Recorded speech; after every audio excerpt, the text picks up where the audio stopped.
You haven't deployed technology just because you installed it. No, you've deployed it when the person working at 3 in the morning actually knows what it does. They know why it matters, and they know how to use it when the pressure is on. And that's coming up next on TiPS Today in Public Safety. Welcome to TiPS Today in Public Safety, your go-to podcast for today's breaking stories in public safety news. Here's your host, Fletch, with today's tips.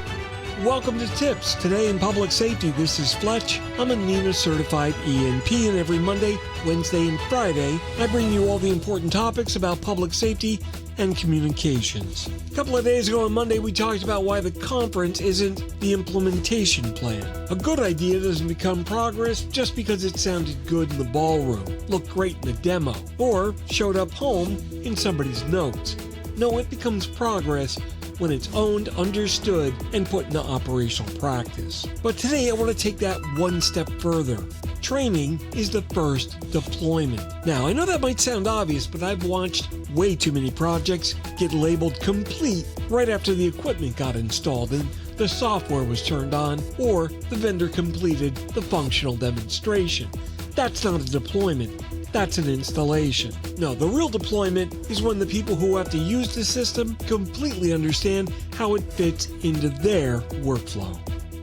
Train the work, not just the screen. Just about every new system comes with a screen. Every new feature's got a button. Every new tool's got a menu, a manual, and usually a slide deck. But operational public safety is not a software demonstration. The person at the console isn't thinking, I wonder which menu option do I select next? No, they're thinking about the caller, the responders, the location, the information that's streaming in, and what's got to happen next. That means training has to be intuitive, built around the work, and not simply around the screen. If you're introducing a brand new mapping tool, you don't just show somebody where to click. You show them how the information changes the decision. You show them what happens when location's uncertain. Show them what you do when the map, the caller, and the automatic data don't all agree. If you're introducing a new transfer workflow, you don't just explain the transfer button. No, you walk through the information that's got to be handed off. Explain who owns the call, what the receiving agency needs to know, and why a transfer is not just an exit. We've talked about this. If you're introducing a new AI-supported quality assurance system, you don't tell people that the system is going to score the calls faster. You explain what the system's going to be looking for, what it doesn't understand, and why a human being is still responsible for all the coaching and final conclusion. Because the best training already answers the questions people are already asking. What does this mean for me when the phones are ringing off the hook? If training can't answer that, it's not finished. Quality assurance should teach us something. With all the tools out there, I think quality assurance is one of the most misunderstood tools in public safety. That's because when people hear quality assurance, they think somebody's looking for mistakes. They think about score sheets, check boxes, and that uncomfortable meaning when somebody explains what they did was wrong 3 weeks ago. That's not the best use of quality assurance. No, a good QA process should take the organization and teach them something. It should point out where procedures are unclear. It should show you where training isn't sticking.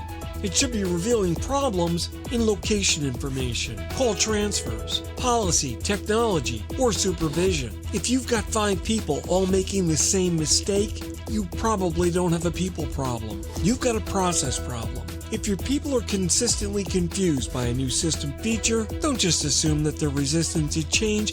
Ask whether the training explained the operational purpose. Ask whether that workflow makes sense. And ask whether the system is actually creating work instead of reducing it. See, I think this is one of those places where AI can be very helpful. AI helps you sort through more calls, better identify patterns, find those reoccurring phrases, and organize the data. Then take all of that data and point out to supervisors exactly where they need to take a closer look. That'll save their time and apply their resources where they're best suited. You see, AI doesn't know the full context of the call all the time. It doesn't know the local policy unless you've taught it the local policy.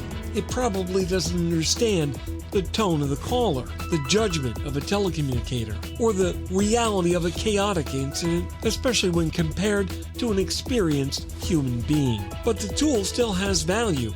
Use the tool to organize the work. Just don't let the tool own the conclusion. Training, coaching, and quality assurance need to remain human responsibilities.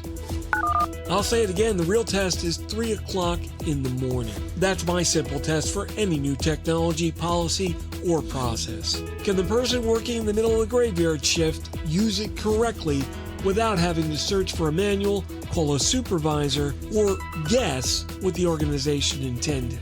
If the answer to that question is no, then the deployment is not complete. Now, it doesn't mean every person's got to memorize every feature.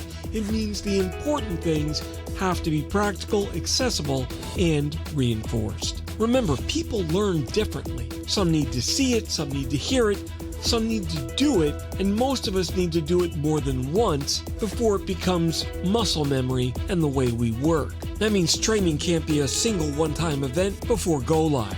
No, it's got to continue after the system is in place. You need to build scenarios, run short refreshers, and use real examples from QA in your agency.